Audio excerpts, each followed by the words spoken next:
Hello and welcome to this lecture on optical convex functions. In this lecture, we're going to use the terminology and the notation from the type notes. So we start here by looking at theorem 2.8, which says that when the cost function f is convex, any local minimizer x star is also a global minimizer.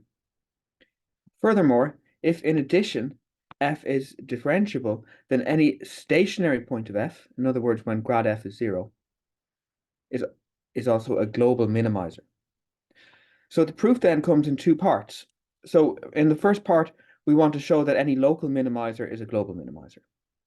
And the approach here is a proof by contradiction. So we assume for contradiction that x star is a local minimizer, but that there is a second minimizer y such that f of y is less than f of x star.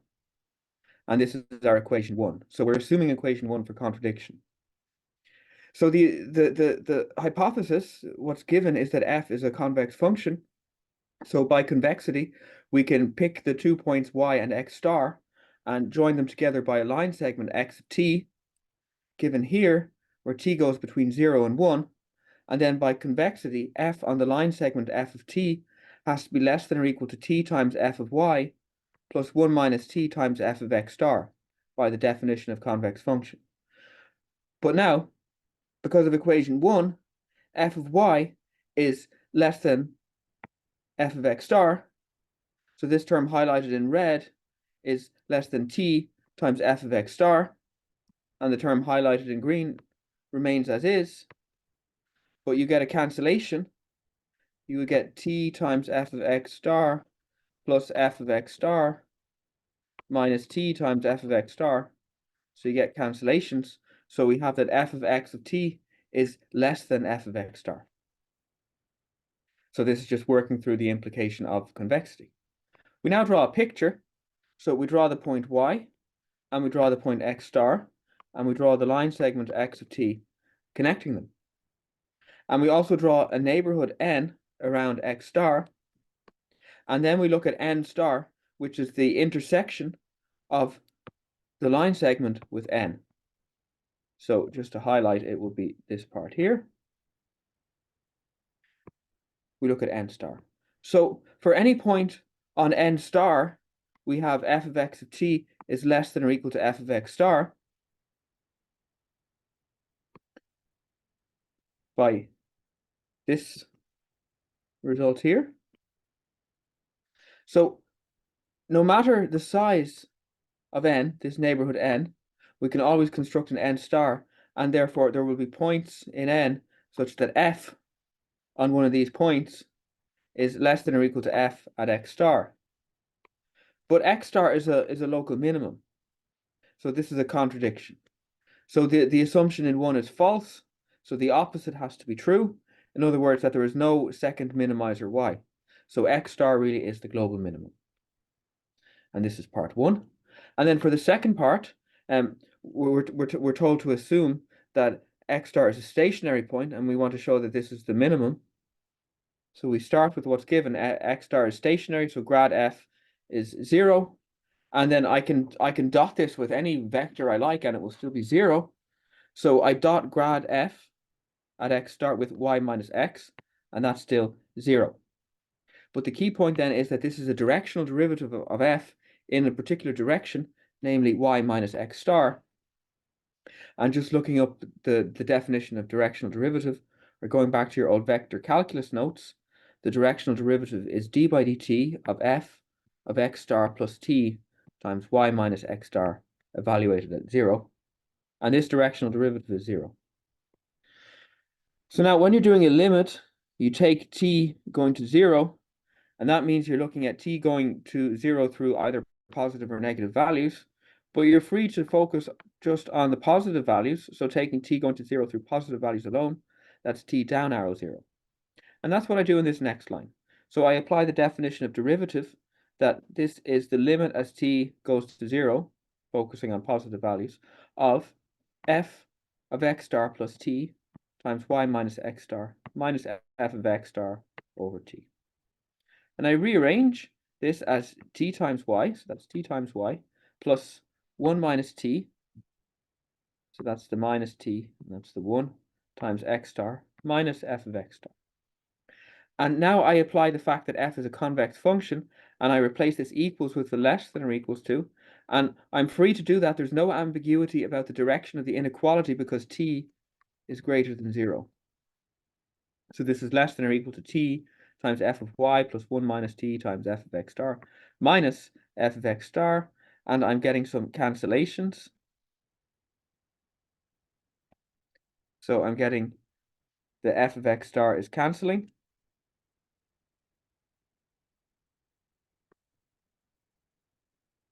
So then I get this 0 is less than or equal to the limit as t goes down to 0 of t times f of y minus t times f of x star over t. And now the t's cancel, and the result now is t independent. So 0 is less than or equal to f of y minus f of x star. So rearranging f of x star is less than or equal to f of y, and this is true for all y in the set S of interest. And this is the definition of a global min. So x star is a global min. So convex functions are nice because any local minimizer is a global minimizer, step 1. And if the function is differentiable, then any stationary point is the global minimizer. That's very handy. We don't have to bother with a second derivative test, which we were calling in the lecture notes the second order optimality condition. It suffices just to look at a first order condition. So convex optimization is quite simple. So we now look at a particular example, and I refer to this as the model problem. And if you're following in the type notes, this is section 2.3. And the motivation for looking at the model problem is when you have a cost function that's twice differentiable, and when a local minimizer exists, then in the neighborhood of the local minimizer, the cost function will look like a quadratic. You know, if I did a Taylor expansion of the cost function in the neighborhood of the local minimum, and I kept only up to second order terms, the result would be quadratic. So that's a local approximation. So what I'm saying is every function of this type, twice differentiable, locally looks quadratic. And this then gives us the motivation to look at precisely a quadratic problem, and we refer to that as the model problem. And it's given here. So f of x is a constant plus a dotted with x plus a half times x dotted with b times x. So here c is a constant, a is a constant vector, and b crucially is an n by n symmetric positive definite matrix. And all of those terms are key here if the model problem is to have a local minimizer. And just to be clear, remember x is a vector, and by convention we work with Gaussian vectors. So x goes from x1 up to xn, and this is equal to c plus ai times xi plus a half times xi times bij times xj. And we're using the summation convention here that a repeated index is an implied sum. And similarly, if you have two repeated indices, that's an implied double sum.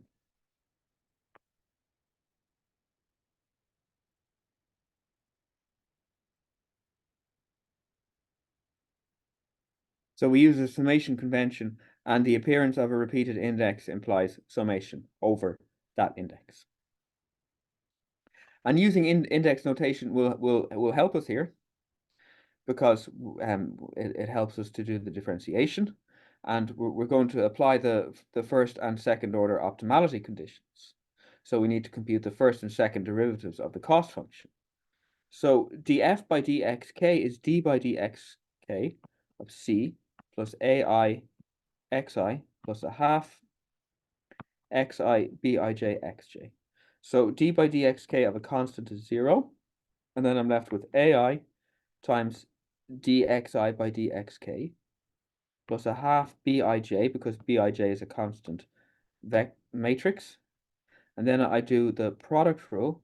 So I would do dxi by dxk times xj plus xi times dxj by dxk. Now, these computations might be routine or well practiced for some people. They might be new for others. So I go through them slowly and I introduce the following notation that dxi by dxk is delta ik, which is 1 if I is equal to k and 0 otherwise. So this is the Kronecker delta.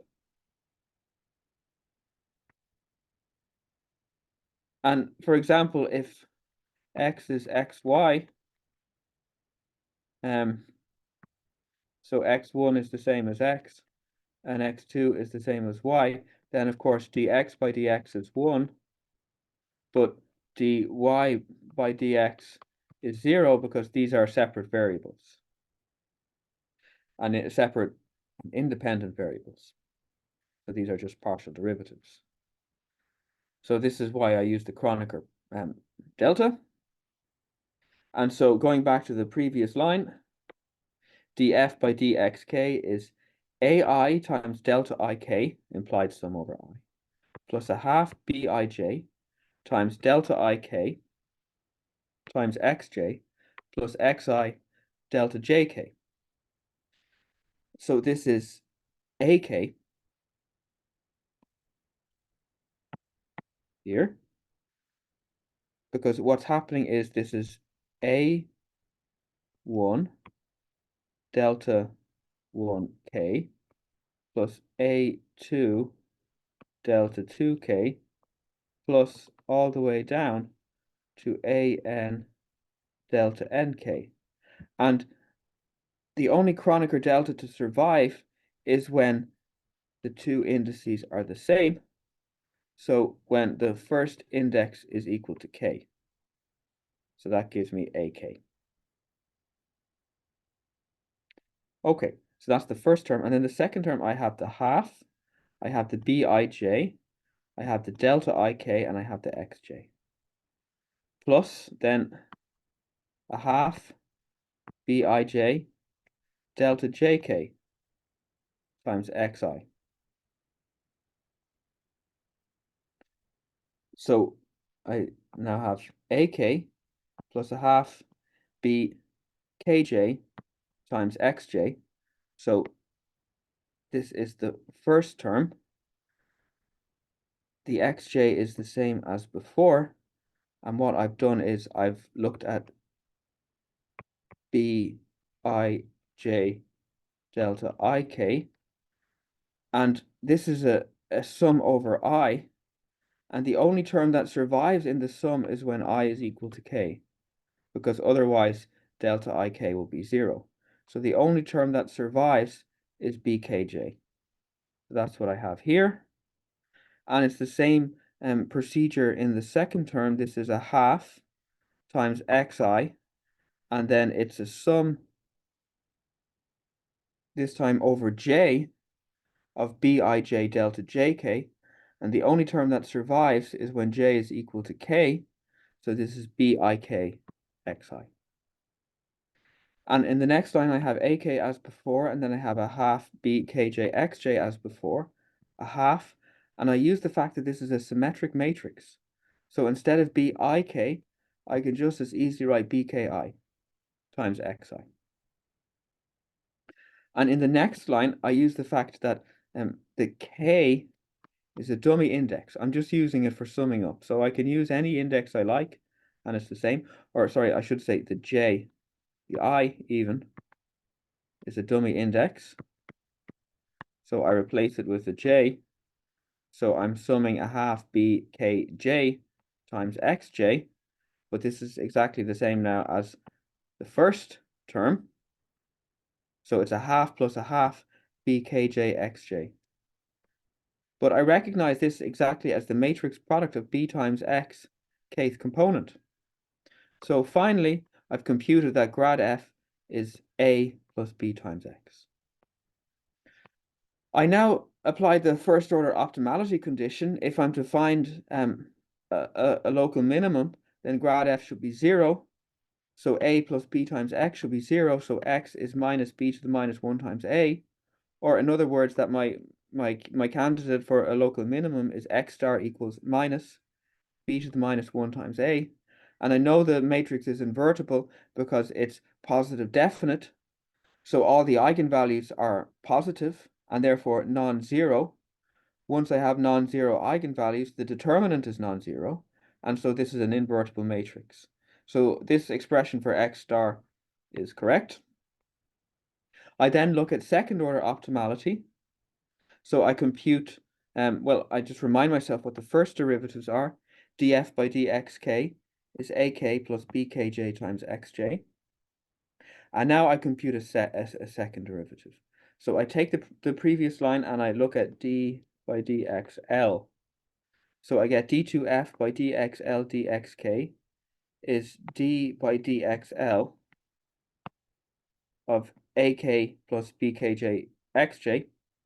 And dak by dxl is 0 because ak is a constant, bkj is a constant, so it doesn't get differentiated.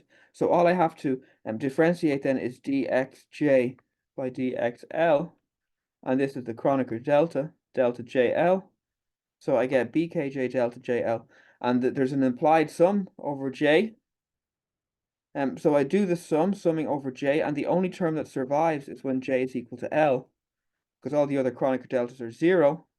So I just replace the j with an l, and the answer is bkl. So the partial derivatives are just bkl, but the matrix of partial derivatives is the Hessian. So in this case, the Hessian matrix is just B. Furthermore, B is positive definite, as per the statement of the model problem. In other words, the Hessian is positive definite. So by the second order sufficient condition, this x star is a local minimizer. Of course, we've already checked that the model problem is convex. So this local minimizer is actually the global minimizer, the unique global minimizer. So it's important to understand the model problem because convex problems, they locally look like the model problem. If we understand the model problem, we understand all convex optimization problems, unconstrained ones anyway. And then just we can evaluate that f of x star is c plus a dot product with x star plus a half x star dotted with b times x star. And we just fill in. So this is c. X star is minus b to the minus 1 times a plus a half times x star, which is b to the minus 1 times a, times b times x star, which again is b to the minus 1 times a. And I had two minus signs. So that gives me a plus. So I get c minus a dotted with b to the minus 1a plus a half. And then b times b to the minus 1 is the identity. So this is b to the minus 1a dotted with a. The dot product is symmetric. So it's minus 1 plus a half times a term. So overall f star is c minus a half a dotted with b to the minus 1a, and this is f min. So this is the calculation of the minimizer, the unique global minimizer for the model convex problem. The model quadratic problem, I should say. Okay, so just some graphical intuition to wrap up. We recall here the definition of the convex of a convex function in Rn. So I take any 2 points, I construct the line segment joining the 2 points. T goes between 0 and 1, and f evaluated on the line segment should be less than or equals to t times f of x plus 1 minus t times f of y. And so the sketch here is that I will draw my cost function somehow in n dimensions. I take 2 points, x and y, and I construct the line segment x of t, and then if I'm anywhere between x and y, the function should be less than or equal to the line segment. And we see from this picture that a convex function is necessarily U-shaped, and the model problem is precisely of this form. Um, and we can see in both cases what the global minimizer is. It's at the bottom of this U-shaped surface, hypersurface. So we can see in both cases that there is a global minimizer. And what we've been doing is justifying that statement rigorously, but here we just get some graphical understanding. And of course, we've proved already in a previous lecture, proved quite rigorously that the model problem is a convex function, and these sketches are just to supplement with a pictorial understanding. So we'll wrap up this discussion now of convex optimization.